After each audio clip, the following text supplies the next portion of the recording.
السلام علیکم، صبح بخیر سارے پاکستان اور پیارے پاکستان، کیسے ہیں آپ سب؟ اور ہانیہ اور میں حاضر ہیں آج کی ویڈیو میں۔ کلو نفس ذائقۃ الموت، بے شک ہر ذی روح نے موت کا مزہ چکھنا ہے۔ کل اسلام آباد سے لاہور آنے والی فیصل موورز میں ہونے والا واقعہ ہم سب کے لیے سوچ کا باعث۔ ہم جو لمبے لمبے منصوبے بنائے بیٹھے ہیں اور ایک دوسرے کا گلا کاٹنے میں مصروف ہیں، ایک دوسرے میں عیب ڈھونڈنے میں مصروف ہیں اور خود اپنے عیبوں سے بے خبر ہے، کیونکہ ہمیں تو لگتا ہے کہ موت صرف دوسروں کو آنی ہے، اور مجھے تو جب موت آئے گی تو میں تو پری پلان موت لوں گا نا۔ مجھے موت بتائے گی اب میں آنے والی ہوں، تم ذرا نہا دھو لو، یا تم جو ہے اپنے عیب ٹھیک کر لو، یا تم یہ کر لو یا وہ کر لو۔ لیکن موت ایسے نہیں آتی ہے۔ موت کا فرشتہ چلتی ہوئی بس میں آ گیا۔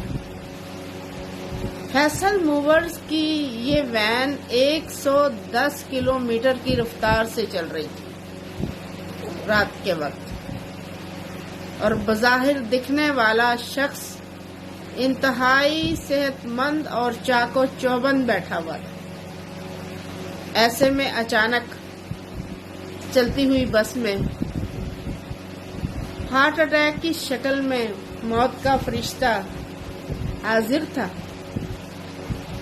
اور یہ تو خوش قسمتی ہے ان سواریوں کی کہ سامنے سیٹ نمبر 1 اور 2 پہ بیٹھنے والی دو انتہائی ایکٹیو سواریاں، ایک جوڑا جو انتہائی جنہوں نے منٹوں اور سیکنڈوں کے اندر ایک ڈیسیژن دیا، اور فوراً سے اس خاتون نے جا کر پہلے سٹیئرنگ کو سنبھالا ہے، اور پھر اس کے شوہر نے سپیڈ کم کی اور پھر وین کو روکا۔ اتنی دیر میں پیچھے سے دوسرا عملہ بھی آ گیا۔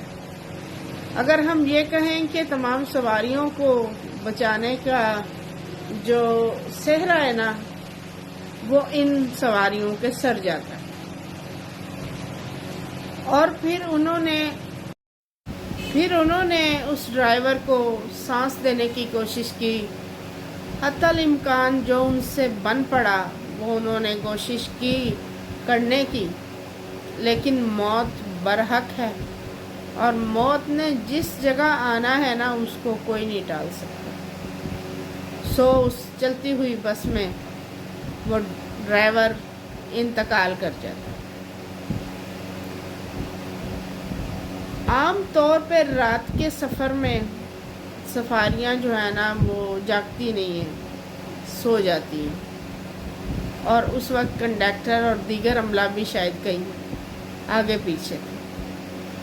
یہ اللہ کا کرم تھا باقی لوگوں پہ، اور یوں بھی جان جس کی جانی تھی اسی کی جانی تھی، اور اللہ نے یہ دکھایا کہ دیکھو چلتی بس میں اس کی روح قبض ہو گئی، اور اللہ نے وسیلہ پیدا کر دیا باقی لوگوں کے لیے۔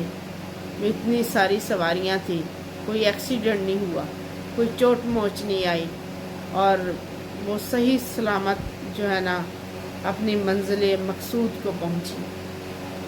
لیکن ہر ایک کا دل دہل گیا ہوگا جن لوگوں نے اس ڈرائیور کے ساتھ سفر کیا ہوگا، اور سب اپنے دل ڈرے ہوئے کے ساتھ اپنے گھروں میں اس کہانی کو جا کے سنا رہے ہیں، اور ہم دیکھنے والوں کا بھی دل دہل گیا کہ انسان جو ہے نا وہ کوئی تیاری نہیں کرتا،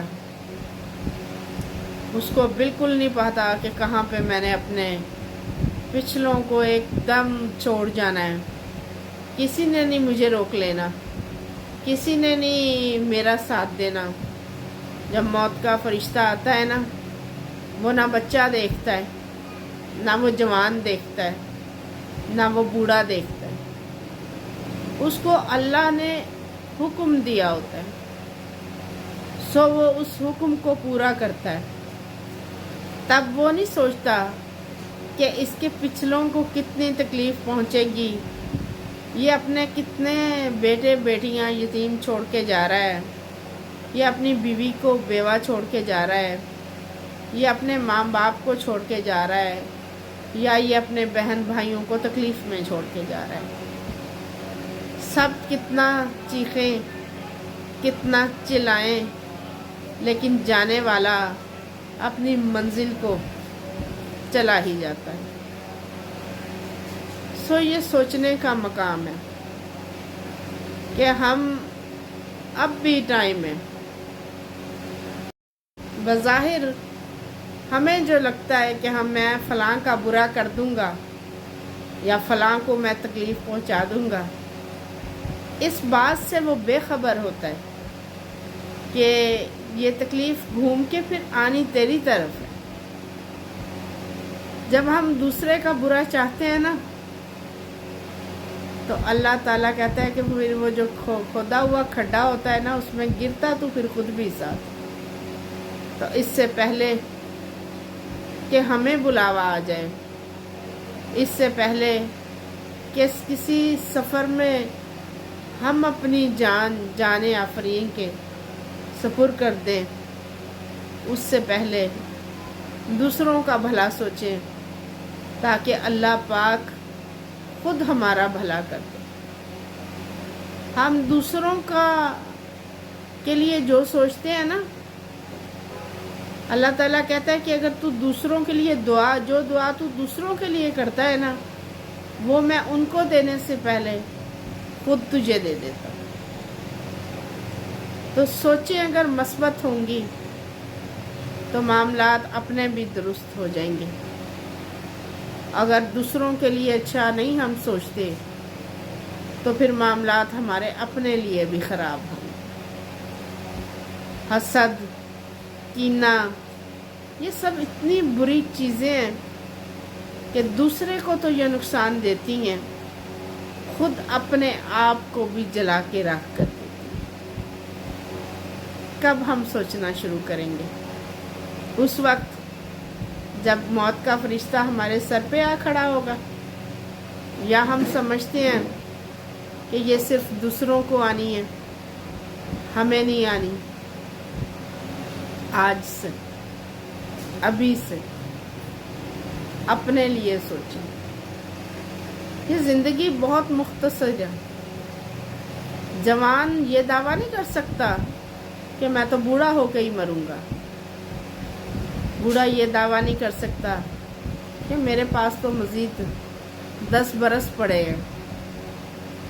ہمیں تو اب اگلے 10 پل جو ہے نا، ان کی بھی خبر نہیں ہے۔ اس لیے اپنا ہر پل یاد الہی میں بسر کریں، یا پھر ہر پل اس چیز کو سوچیں کہ جو گناہ ہم سے سرزد ہو گئے، اب اس کو ہم کیسے سنوار سکتے ہیں، اب کیسے ہم توبہ کا در کھول سکتے ہیں۔ اللہ تعالی ہم سب کو نیک اعمال کی توفیق دے۔